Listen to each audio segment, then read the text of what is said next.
તો નમસ્કાર ખેડૂત મિત્રો, કેમ છો બધા મજામાં? ખેડૂત ફેમિલી યુટ્યુબ ચેનલ ઉપર આપનું સ્વાગત છે। આજે મારા જે દિવેલા તમને અહીંયા પાછળ દેખાતા હશે એ આજે 30 દિવસના થયા છે।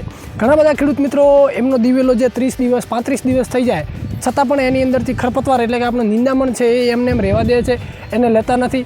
તો ખેડૂત મિત્રો સિમ્પલ ટ્રીક છે, જે કલ્ટિવેટર આવે એનું એક વચ્ચેનો દાઢો કાઢી અને તમે એને પાછળ ખરપડીઓ વળગાડી અથવા કોઈ પણ પ્રકારના ઇક્વિપમેન્ટ તમે લગાવી એને નિંદામણથી મુક્ત રાખવો જોઈએ। હાથથી નિંદામણ થાય તો બહુ સારું કહેવાય, અને જો એ શક્ય ના હોય તો મારા એરંડાની વાત કરું તો મેં 20 દિવસે આની અંદર ટ્રેક્ટર ચલાવી દીધું હતું।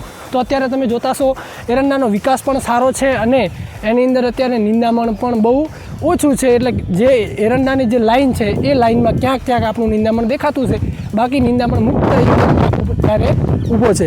પાકની હું વાત કરું તો પાકની અંદર હજુ સુધી અમે કોઈ પ્રકારનું રાસાયણિક ખાતર હજુ આપ્યું નથી।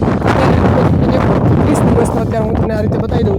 જુઓ, અત્યારે આ એરંડાને 30 દિવસ થયા છે, પણ હજુ સુધી આની અંદર અત્યારે પવન છે એટલે તમને આ રીતના દેખાતા હશે, બાકી એરંડા જો આ ટાઈપના બધા છે। તો નોર્મલી હું કહું તો હજુ સુધી અમે આની અંદર એક પણ વખત રાસાયણિક ખાતર ડીએપી, યુરિયા કે કોઈ પણ પ્રકારનું મેં રાસાયણિક ખાતર આની અંદર આપ્યું નથી। માત્ર ને માત્ર વાવેતર કર્યું છે, અને વાવેતર કર્યા પછી 2 વખત આની અંદર વરસાદ આવ્યો છે અને અમે આને નિંદામણ મુક્ત રાખ્યું છે, તમે જોઈ શકો છો।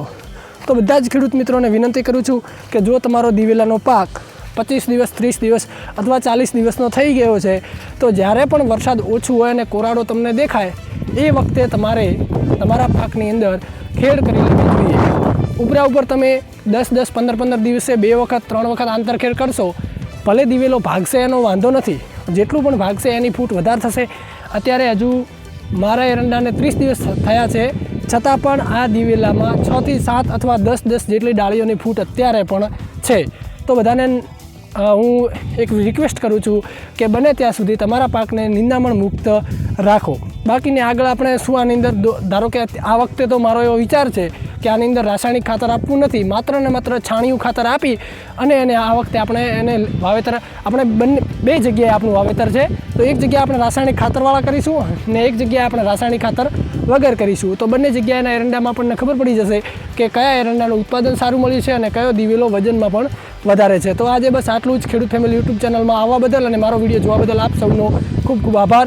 વિડીયો જો તમને ગમ્યો હોય તો લાઇક કરજો, તમારા મિત્રો સુધી એને શેર કરજો, અને જો વિડીયો સારી રીતે તમને ગમ્યો હોય તો ચેનલને સબસ્ક્રાઈબ કર્યા વગર ક્યાંય જતા નહીં। ચલો આપણે ફરી મળીશું એક નવા વિડીયો સાથે, ત્યાં સુધી જય હિન્દ, જય ભારત, વંદે માતરમ।